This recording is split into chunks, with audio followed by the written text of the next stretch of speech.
बेरोजगारों का अधिकार था उसको समाहित कर कर आप सेकेंड लिस्ट जारी करें, जिससे कि ज़्यादा से ज़्यादा बेरोजगारों का भला हो सके, उनके भी घर में दीपावली के अवसर पर खुशी के दिए जले, न कि गम का माहौल बना रहे। लोक आस्था महापर्व आने वाला है, ऐसा छठ आने वाला है जो पूरे बिहार का सबसे एक ऐतिहासिक पर्व माना जाता है। तो इस पावन अवसर से आने से पहले मैं गठबंधन की सरकार से हाथ जोड़कर निवेदन करूंगा, सर हमारी भी पुकार सुन लें। नमस्कार, मैं प्रवीण पॉलिटिक्स बिहार पे आपका स्वागत है। देखिए, पटना के गर्दनी बाग के धरना स्थल पे मौजूद हैं और ये तमाम अभ्यर्थी हैं वो शिक्षक अभ्यर्थी हैं। देखिए, अभी अंकपत्र हाल ही में जारी हुआ था, उसके बाद से कुछ अभ्यर्थियों का इसमें चयन हुआ था। अब इन अभ्यर्थियों का चयन नहीं हो पाया है। अब ये गड़बड़ी की बात कह रहे हैं। अब गर्दनी बाग के धरना स्थल पे आ चुके हैं, अनिश्चितकालीन धरना पे बैठ चुके हैं। कुछ अभ्यर्थियों से जुड़ेंगे। मांग यही है कि सेकंड लिस्ट जारी किया जाए और ये हम लोग को फिर से मौका दिया जाए।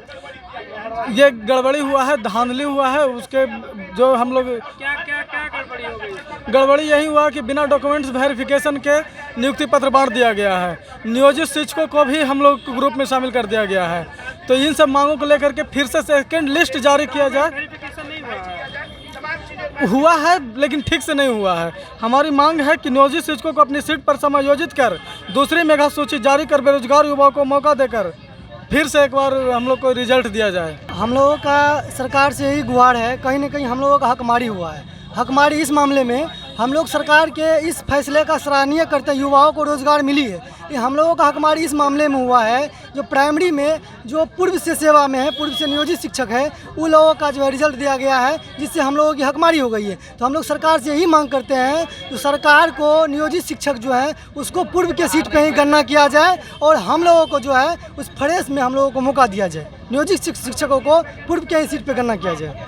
बस कहना यह है, सर से आग्रह है कि सर हम लोग बेरोजगार शिक्षक अभ्यर्थी, कोई भी नई रिक्ति आती है तो नई रिक्ति सर बेरोजगारों के लिए आती है।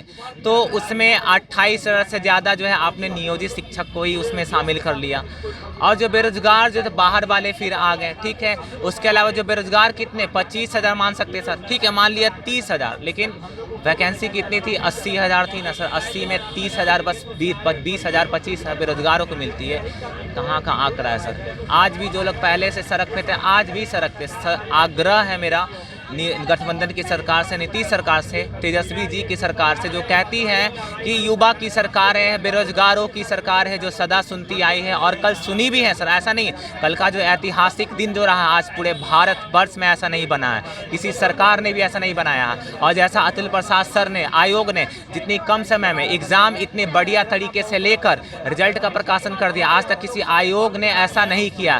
तो बस हमारी मांग ये है सरकार से कि सर जो नियोजित शिक्षकों को उन्हीं की सीट पर समायोजित किया जाए, उनको उन्हीं सीट पर आप जो है राज्य गर्मी का दर्जा दें। और जो सीट जो बेरोजगारों का हक था सर, आपने जो नियोजित शिक्षकों को देने का सोचा है वो हमें दिया जाए। और सेकेंड मेरिट लिस्ट जो आप निकाले वो 28,000 प्लस से ज़्यादा नियोजित शिक्षक को, जो एक्चुअली हमारा अधिकार था, बेरोजगारों का अधिकार था, उसको समाहित कर कर आप सेकेंड लिस्ट जारी करें, जिससे कि ज़्यादा से ज़्यादा बेरोजगारों का भला हो सके, उनके भी घर में दीपावली के अवसर पर खुशी के दिए जले, न कि गम का माहौल बना रहे। लोक आस्था महापर्व आने वाला है, ऐसा छठ आने वाला है जो पूरे बिहार का सबसे एक ऐतिहासिक पर्व माना जाता है। तो इस पावन अवसर से आने से पहले मैं गठबंधन की सरकार से हाथ जोड़कर निवेदन करूंगा, सर हमारी भी पुकार सुन लें। हमारी बस छोटी सी सर पुकार है, हम बेरोजगारों की बस छोटी सी पुकार है सर। पूरा विश्वास है कि सर जिस तरह आप सुनते आए हैं उस तरह आप फिर सुनिएगा कि वो जो नियोजित शिक्षक को आपने जो जिस सीट पे आप दे रहे हैं उस पे हम बेरोजगारों का अधिकार था वो अधिकार हमें दे, जिससे कि हमारा भी भला हो सके। बस यही कहना चाहूँगा सर। हम लोग की मजबूरी यही है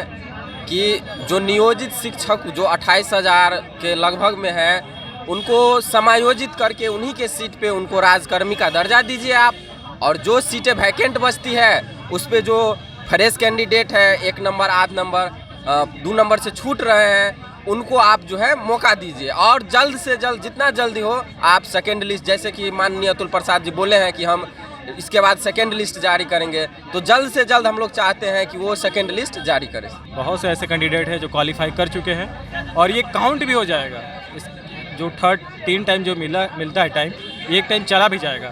तो हम लोग का डिमांड यही है कि जो भी क्वालिफाई है और नियोजित टीचर को उनके पद पे ही रहने दें, हम लोग को मौका मिले। हम लोग का एक ही मकसद है कि जितना भी नियोजित शिक्षकों का रिजल्ट इसमें हुआ है उन सबको अपने ही सीट पर नियमित किया जाए और जो सीटेड फेल है, डीएलएड फेल है, उनका भी रिजल्ट आया है। तो उन सबको बाहर करते हुए सेकेंड मेरिट लिस्ट जारी किया जाए ताकि हम बेरोजगार अभ्यर्थियों का कल्याण हो सके। नियोजित को जो यहाँ पे हम लोग जो बेरोजगार का सीट है उसमें जो रोजगार वाले हैं उन्हीं को भर दिया गया है। ये सबसे बड़ा यही गड़बड़ी, ये गड़बड़ी नहीं कर सकते हैं, इसमें कह सकते हैं कि विचारधारा क्या विचार आया, त्रुटि हुई, छोटा मोटा त्रुटि है। जो ऑलरेडी रोजगार में है उन्हीं को आप रोजगार दे रहे हैं, बेरोजगार कहाँ जाएगा फिर? तमाम जो अभ्यर्थी हैं वो अब जो सरकार अभी नियुक्ति पत्र दी है वो अब ये कह रहे हैं कि जो पहले से नियोजित शिक्षक थे उनको नियुक्ति पत्र दिया गया, हम फ्रेश हैं, अब हमको भी मौका दिया जाए। इसमें अब सेकेंड लिस्ट जारी करने की अब मांग कर रहे हैं।